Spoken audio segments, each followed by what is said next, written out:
Jack Mann thought he'd seen every horror life could offer. As a Navy medic in World War II, he watched countless lives slip away. When the war ended, he made one promise: to live quietly and never hurt another soul again.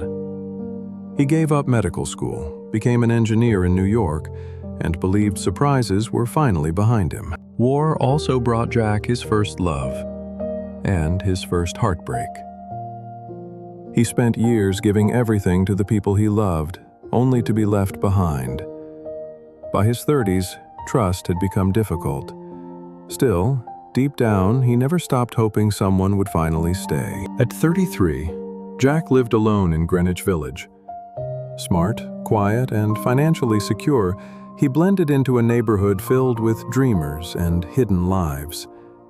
He thought his future would be predictable, until one evening changed everything. Climbing out of the subway, Jack spotted a young girl carrying a worn wicker suitcase. She looked strong, yet completely lost. Her eyes searched every street corner, trying to hide the fear she couldn't quite conceal. Jack approached carefully, offering her a cigarette instead of questions. After a moment, she accepted. Her name was Beebo Brinker, a runaway with nowhere to go. Beneath her nervous smile, Jack sensed both courage and loneliness. Jack invited Beebo to dinner, saying someone had once done the same for him. As they ate, he noticed something unusual. She seemed just as uneasy around women as she was around men. Curious, but he chose not to push. Back at Jack's apartment, Beebo slowly opened up. She had fled a small Wisconsin town after being rejected for being different. Ashamed of feelings she couldn't explain, she carried nothing but a suitcase and a lifetime of fear. Beebo shared the moment that changed her life forever. After dressing in her brother's clothes at a local fair, she was exposed in front of everyone. The humiliation turned her into an outcast, so she left home to spare her father even more shame. Jack understood her pain better than she realized. He recognized the same loneliness he'd carried for years. That night, he simply gave her a safe place to sleep, asking for nothing in return. The next morning, Jack found Beebo a delivery job at Pasquini's grocery. Marie welcomed her, but Pete's wandering eyes made her uneasy.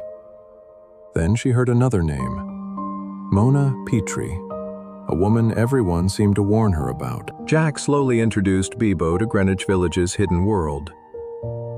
At a women's bar, she watched couples laugh, dance, and hold each other. Suddenly, everything she had been trying to deny finally made sense.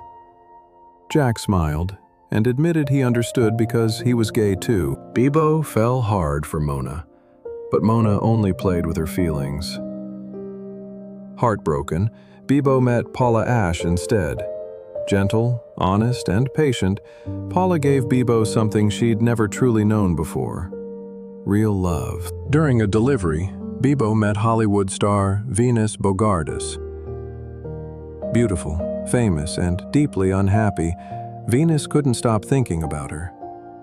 Their secret romance began, but so did the risk of losing everything. Beebo followed Venus to Los Angeles, officially to help care for her son Toby. The lonely boy quickly trusted her. For the first time in a long while, Beebo wondered if she'd finally found where she belonged. Beebo became Toby's closest friend, helping him reconnect with his mother. But her own love for Venus had to stay hidden. Living in the shadows slowly broke her heart. Leo warned Beebo that one scandal could destroy everything Venus had built. She loved Venus deeply, but she finally realized Venus would never risk her public life for their love. Then the secret exploded. Gossip reached the newspapers, and headlines exposed the affair. Leo lashed out in anger, and Venus faced an impossible choice. She stayed with her family, while Beebo walked away alone. Back in New York, more heartbreak was waiting. Beebo learned her father had died, and her brother wanted nothing to do with her. But Jack welcomed her home and reminded her that Paula had never stopped loving her. On a cold November night, Beebo knocked on Paula's door. The moment they embraced, everything became clear. This wasn't a passing passion, it was the kind of love that quietly lasts. Paula offered Beebo the one thing she'd searched for all her life: a real home. As Venus appeared on the television, Beebo calmly switched it off. That chapter was over. A better one had finally begun. Beebo's journey had finally come full circle. The frightened runaway had become a woman who accepted herself completely. Jack had guided her, Paula became her home, and for the first time, Beebo was truly at peace.